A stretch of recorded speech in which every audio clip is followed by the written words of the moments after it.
السلام علیکم۔ حضرت یوسف علیہ السلام حضرت یعقوب علیہ السلام کے بیٹے، حضرت اسحاق علیہ السلام کے پوتے اور حضرت ابراہیم علیہ السلام کے پڑپوتے ہیں۔ یوسف علیہ السلام کی والدہ امّہ رحیل حضرت یوسف علیہ السلام کے چھوٹے بھائی بنیامین کے پیدائش کے وقت انتقال کر گئی تھی۔ یوں تو اللہ تعالیٰ نے حضرت یعقوب علیہ السلام کو 12 بیٹوں سے نوازا تھا، لیکن راحیل کے بطن سے 2 بیٹے یوسف اور بنیامین ہی ہوئے۔ حضرت یوسف علیہ السلام بھی اپنے والدہ کی طرح حسن و جمال میں لاسانی تھے، اور آپ کے والد حضرت یعقوب علیہ السلام کو ان سے بے حد محبت تھی، اور وہ انہیں خود سے جدا نہیں کرتے تھے۔ روایت میں ہے کہ حضرت یعقوب علیہ السلام کی چہیتی بیوی راحیل نے بھی ان کے لیے خصوصی وصیت کی تھی۔ اب اس کے ماں بھی نہیں تھی اور 10 سوتیلے بھائیوں سے سب سے چھوٹی بھی تھے۔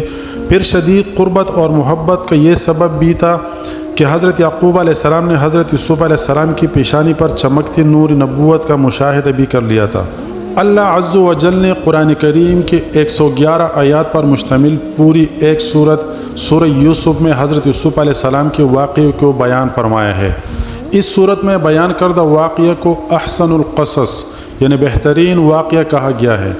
حضرت یوسف علیہ السلام ابھی کم عمر ہی تھے، یعنی سنی بلوغت کو بھی نہ پہنچے تھے کہ انہوں نے ایک خواب دیکھا جس کا اپنے والد سے یوں ذکر کیا کہ اے ابا جان، میں نے 11 ستاروں، سورج اور چاند کو دیکھا کہ وہ سب مجھے سجدہ کر رہے ہیں۔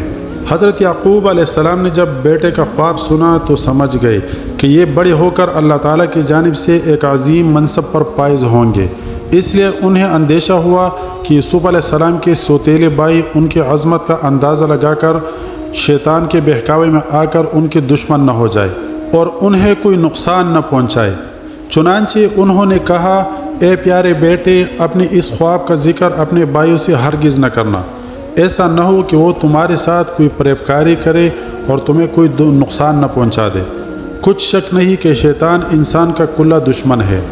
تو کہتے ہیں کہ جس وقت حضرت یوسف علیہ السلام اپنے والد کو خواب سنا رہے تھے، سوتیلی ماں دروازے کے آڑ سے باتیں سن رہی تھی۔ جب سوتیلے بیٹے گھر آئی تو اس نے یہ بات ان کو گوش گزار کر دی۔ وہ ایسی بھی حضرت یوسف علیہ السلام سے حسد کرتے تھے، لہٰذا اس واقعے نے جلتی پر تیل کا کام کیا۔ انہیں یہ کس قدر بھی گوارا نہ تھا کہ ان کا سوتیلا اور چھوٹا بھائی شان و رتبے میں ان سے آگے بڑھ جائے، لہٰذا ان سب نے حضرت یوسف علیہ السلام کو والد سے جدا کرنے کا فیصلہ کر لیا۔ انہوں نے آپس میں کہا کہ یوسف علیہ السلام کو یا تو مار دیا جائے یا اس کو زندہ کہیں کسی دوسرے ملک میں چھوڑ آئے، اور ان میں سے ایک جو اس کا سوتیلا اور بڑا بھائی تھا، اس کا نام یہودا تھا، اس نے تجویز دی کہ اس کو کسی کنویں میں ڈالتے ہیں۔ اگلے دن 10 بھائی والد کی خدمت میں حاضر ہوئے اور کہا، ابا جان، آخر آپ یوسف علیہ السلام کے بارے میں ہم پر اعتماد کیوں نہیں کرتے؟ ہم تو ان کے خیر خواہ ہیں، کل آپ اسے ضرور ہمارے ساتھ بھیج دیجئے کہ خوب کھائے پیے اور کھیلے، اس کی حفاظت ہمارے ذمے ہے۔ حضرت یعقوب علیہ السلام نے کہا کہ یہ امر مجھے غمناک کر دیتا ہے کہ تم اسے لے جاؤ، اور یہ بھی خوف ہے کہ تم کھیل کود میں غافل ہو جاؤ اور اسے بھیڑیا کہا جائے۔ انہوں نے جواب دیا، ہم جیسی طاقتور جماعت یعنی اس کے بڑے بھائی کی موجودگی میں بھی اگر انہیں بھیڑیا کہا جائے تو ہم بالکل نکمے ہوں گے اور بالکل کام کے نہیں ہوں گے۔ اور اسی طرح اگلی صبح روانگی سے قبل حضرت یعقوب علیہ السلام نے پھر ان 10 بیٹوں کو یوسف علیہ السلام کی حفاظت کی یاد دہانی کروائی۔ حضرت یعقوب علیہ السلام کافی دور تک ان کے ساتھ گئے۔ جب تک والد ساتھ رہے وہ بھائی کو گود میں اٹھا رہے تھے، لیکن جیسے ہی وہ نظروں سے دور ہوئے انہوں نے یوسف علیہ السلام کو گود سے نیچے پھینک کر مار پیٹ شروع کر دی۔ ان سب کے دل پتھر کے ہو چکے تھے۔ ایسے میں ایک بار پھر بڑے بھائی یہودا کے دل میں رحم آیا۔ اس نے کہا کہ اس طرح اس بچے کو ضائع نہ کرو، یہاں قریب ہی ایک کنواں ہے، اس میں ڈال دو۔ اگر کسی سانپ وغیرہ نے اسے ڈس لیا تو یہ مر جائے گا، اور اگر یہ زندہ رہا تو شاید یہاں سے کوئی بھی قافلہ گزر جائے اور اسے اپنے ساتھ لے کر جائے، اس طرح تمہارا مقصد بھی پورا ہو جائے گا۔ یہودا کی یہ بات سن کر سب نے اتفاق کیا۔ قرآن پاک میں اس طرح کے بیان کیا گیا ہے، پھر جب وہ اس کو لے کر چلے اور سب نے مل کر ٹھان لیا کہ اسے غیر آباد گہرے کنویں کے تہہ میں پھینک کر آئے، تو ہم نے یوسف علیہ السلام کی طرف وہی بھیجی کہ یقیناً ایک وقت ایسا آئے گا کہ تم ان کو ان کے اس سلوک سے آگاہ کرو گے اور وہ تجھے نہ پہچانیں گے، اور جب اس کو کنویں میں پھینکا گیا تو پانی میں گرنے کی وجہ سے انہیں کوئی بھی چوٹ نہیں لگی۔ انہیں قریب ہی ایک پتھر کی چٹان نظر آئی اور وہ اس پر بیٹھ گئے۔ اب حضرت یوسف علیہ السلام کو کنویں میں ڈالنے کے بعد انہیں فکر ہوئی کہ اب والد کو کیا جواب دیں گے۔ چنانچہ انہوں نے ایک بکری ذبح کی اور اس کا خون حضرت یوسف علیہ السلام کے کرتے پر لگا کر عشاء کے وقت آہ و بکاہ کرتے والد کے پاس پہنچے اور کہنے لگے، ابا جان، ہم سب تو دوڑنے میں لگ گئے تھے اور یوسف علیہ السلام کو ہم نے سامان کے پاس بٹھا دیا تھا، اور جیسا کہ آپ نے ذکر کیا تھا ایک بیڑیا آیا اور یوسف علیہ السلام کو ہم سے چھین کر لے گئے۔ ہم نے بہت کوشش کی، بہت بھاگ دوڑ کی، لیکن وہ ہم سے اٹھا کر لے گئے اور ہم کچھ نہ کر سکے۔ اب انہوں نے قمیص کو خون میں لت پت تو کر دیا تھا، لیکن وہ یہ بھول گئے تھے کہ اگر بیڑیا یوسف علیہ السلام کو کاتا تو قمیص کیسے سلامت رہ جاتی۔ حضرت یعقوب علیہ السلام نے قمیص دے کر اندازہ کر لیا کہ یہ جھوٹ بول رہے ہیں۔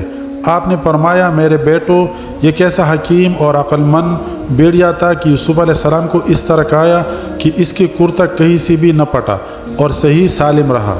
یعقوب علیہ السلام نے فرمایا، حقیقت یوں نہیں ہے، اگر تم اپنی دل سے یہ بات بنا کر لائے ہو، بس میرے لیے صبر ہی بہتر ہے، اور جو تم بیان کرتے ہو اس کے بارے میں اللہ تعالیٰ ہی سے مدد مطلوب ہے۔ اب دوسری طرف ایک تجارتی قافلہ جو ملک شام سے مصر جا رہا تھا، رستہ بھول کر اس غیر آباد جنگل میں پہنچ گیا۔ قافلے کے لوگ پانی کی تلاش میں سرگرداں تھے کہ ایک شخص مالک بن دبر اس کنویں تک پہنچ گیا۔ اس نے پانی لینے کے لیے ڈول ڈالا۔ حضرت یوسف علیہ السلام نے ڈول کی رسی پکڑ لی۔ مالک بن دبر نے ڈول کو باری دیکھ کر اوپر کھینچا، لیکن جب اس نے ڈول کے ساتھ ایک نوعمر بچے کو دیکھا تو خوشی سے پکار اٹھا، ارے بڑی خوشی کی بات ہے، یہ تو بڑا اچھا لڑکا نکل آیا۔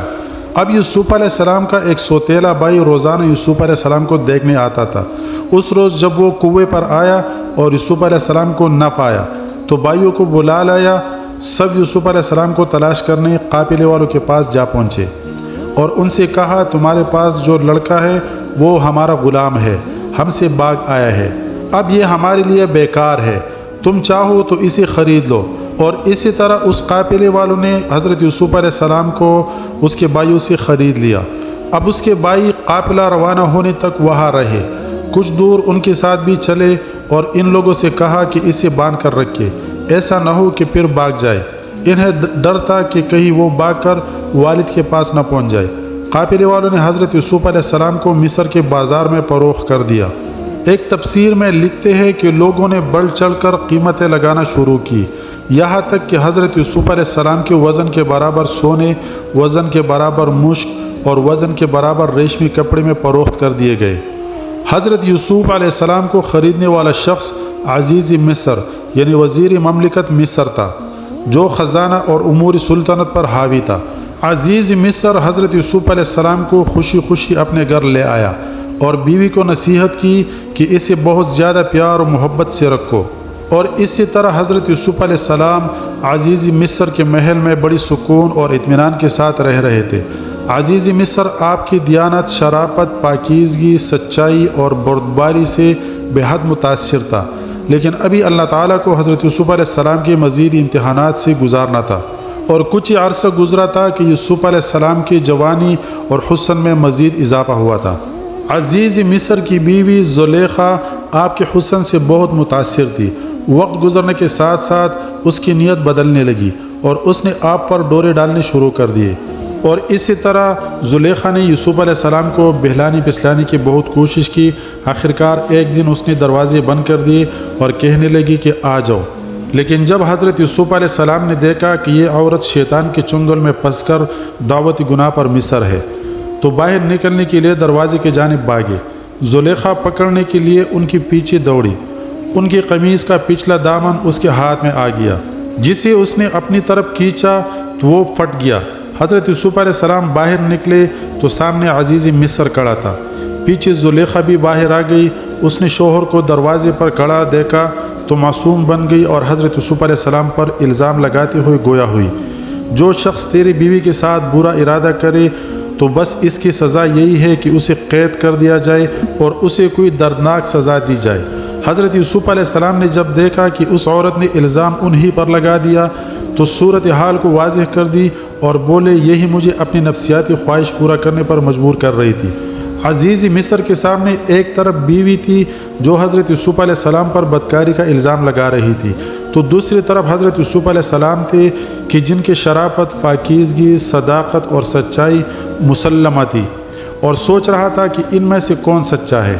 تو کہتے ہیں کہ اسی دوران اسی محل میں ایک چھوٹے بچے نے گواہی دی کہ اگر اس کا کرتا آگے سے پٹا ہوا ہے تو عورت سچی ہے اور وہ جھوٹا ہے، اور اگر اس کا کرتا پیچھے سے پٹا ہوا ہے تو یہ جھوٹی ہے اور وہ سچا ہے۔ جب اس کا کرتا دیکھا تو وہ پیچھے سے پٹا تھا، تو عزیز مصر نے زلیخا سے کہا کہ یہ تمہارا فریب ہے، اور کچھ شک نہیں کہ تم عورتوں کے فریب بڑے ہوتے ہیں۔ پھر اس نے کہا یوسف اس بات کا خیال نہ کر، اور زلیخا تو اپنے گناہ کی بخشش مانگ کیونکہ تم غلطی پر ہو۔ اور اسی طرح یہ واقعہ دربار خاص سے ہوتا ہوا باقی امراء اور وزراء کی خواتین تک جا پہنچا۔ انہوں نے زلیخا کو بدنام کیا اور اس سے لعن طعن کرنا شروع کر دی۔ اور جب زلیخا ان عورتوں کے تن سے تنگ آ گئی تو اس نے ان عورتوں کو اپنے گھر کھانے پر مدعو کر لیا۔ پھر جب سب خواتین کھانے کی دعوت پر آ گئی تو اس نے ان میں سے ہر ایک کو ایک ایک پھل ہاتھ میں دیا اور ساتھ میں ایک چھرا دیا، اور اس کے بعد حضرت یوسف علیہ السلام سے کہا کہ آپ سامنے آ جاؤ۔ عورتوں نے جب حضرت یوسف علیہ السلام کے حسن جمال کو دیکھا تو ایسے مدہوش ہوئی کہ پل تراشنے کے بجائے اپنے ہاتھ کاٹ لیے، اور بے اختیار بول اٹھی سبحان اللہ، یہ انسان ہرگز نہیں، یہ تو یقیناً کوئی بہت بزرگ فرشتہ ہے۔ وہ عورتیں بھی زلیخا کے ہم نوا ہو کر اس کے تائید و حمایت کرنے لگی، جس کی بنا پر زلیخا مزید نڈر ہو گئی۔ زلیخا کے داؤ پیچ جب ناکام ہو گئے تو حضرت یوسف علیہ السلام کو قید خانے میں ڈالنے کا طے کر لیا۔ اس نے اپنے شوہر کو مجبور کیا کہ اس کی جس قدر رسوائی اور بدنامی ہو چکی ہے، اس کے توڑ کے لیے یوسف علیہ السلام کو قید خانے میں ڈال دیا جائے تاکہ لوگوں کو معلوم ہو کہ زلیخا بے قصور ہے۔ اور اسی طرح عزیز مصر نے حضرت یوسف علیہ السلام کو قید میں ڈال دیا۔ حضرت یوسف علیہ السلام 7 سال جیل میں رہے۔ پھر اللہ رب العزت نے اپنے محبوب نبی کی باعزت رہائی کا بندوبست فرمایا۔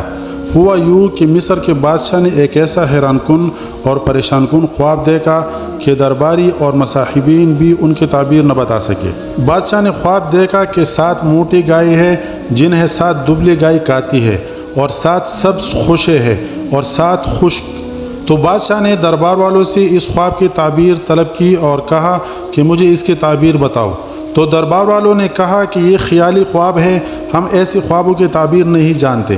تو ان درباریوں میں ایک شخص تھا جس کو حضرت یوسف علیہ السلام کے بارے میں پتہ تھا کہ حضرت یوسف علیہ السلام خوابوں کی تعبیر بتاتے ہیں، اور اس کو یوسف علیہ السلام یاد آ گئے۔ تو اس نے بادشاہ سے کہا کہ اگر مجھے جیل خانے جانے کی اجازت عنایت فرما دے تو میں اس خواب کی تعبیر آپ کو لا کر دوں گا۔ بادشاہ نے اسے اجازت دے دی۔ تو وہ حضرت یوسف علیہ السلام کے پاس آیا اور کہنے لگا کہ اے یوسف، آپ بڑے سچے ہیں، آپ ہمیں اس خواب کی تعبیر بتلا دیں کہ 7 موٹی تازی گائے ہیں جنہیں 7 دبلی پتلی گائے کھا رہی ہے، اور 7 سبز خوشے ہیں اور 7 ہی خشک خوشے، تاکہ میں ان لوگوں کے پاس واپس جا کر تعبیر بتاؤں۔ تو اس پر یوسف علیہ السلام نے کہا کہ تم لوگ 7 سال تک متواتر کھیتی کرتے رہو گے، اس سے اچھی فصلیں ہوگی، اور 7 سال تک تم لوگوں کو اچھا اناج ملے گا اور اس کو آپ لوگ محفوظ کریں گے۔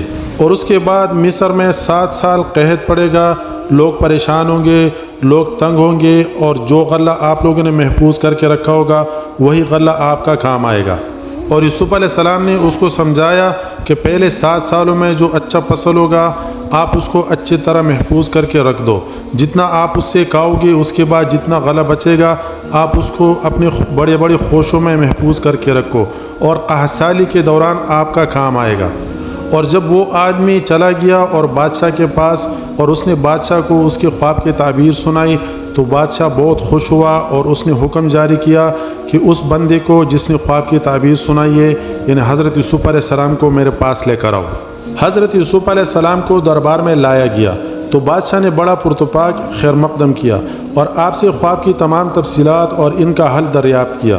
بادشاہ آپ کی فہم و فراست و ذہانت سے بے حد متاثر ہوا۔ حضرت یوسف علیہ السلام نے فرمایا مجھے اس ملک کے خزانوں پر مقرر کر دیجئے، کیونکہ میں حفاظت کر سکتا ہوں اور اس کام سے میں واقف بھی ہوں۔ بادشاہ مصر ایک جہاں دیدہ تجربہ کار اور چہرشناس شخص تھا۔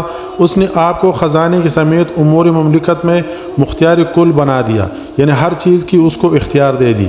ناظرین، آگے بڑھنے سے پہلے میرے اپنے تمام اسلامی بھائی بہنوں سے ایک گزارش ہے کہ اس ویڈیو کو لائک کریں اور اس کو زیادہ سے زیادہ شیئر کریں، اور اگر آپ چینل پر پہلی بار ہے یا آپ نے ابھی تک ہمارے چینل کو سبسکرائب نہیں کیا تو آپ سے درخواست ہے کہ ہمارے چینل کو سبسکرائب کریں، ساتھ میں گھنٹی والا بٹن دبا کے نوٹیفیکیشن آن کریں۔ اور اس کے بعد والا دوسرا حصہ کہ جب حضرت یوسف علیہ السلام مصر کے بادشاہ بنے، اس کے بعد اس ملک میں قحط کیسے پڑ گیا، اس کے بعد حضرت یعقوب علیہ السلام اور حضرت یوسف علیہ السلام کے بھائیوں کے ساتھ کیا ہوا، کیسے آ گئے اور کیسے وہاں سے ان کو غلہ مل گیا، ان کے بارے میں دوسرے ویڈیو بناؤں گا، اپلوڈ کروں گا۔ آپ کو اینڈ اسکرین پر ویڈیو مل جائے گی اور آپ کو ڈسکرپشن باکس میں بھی اس کا لنک مل جائے گا۔ انشاءاللہ آپ کو یہ ویڈیو بہت اچھی لگی ہوگی، ضرور سے لائک کریں اور ضرور سے بہت زیادہ سے زیادہ شیئر کریں۔ ہم انشاءاللہ اس کے بعد ملیں گے اس کی دوسرے حصے میں، تب تک کے لیے ہمیں دیجیے اجازت۔ اللہ حافظ، اللہ نے کے بعد دوسرا حصہ لازمی دیکھیے گا۔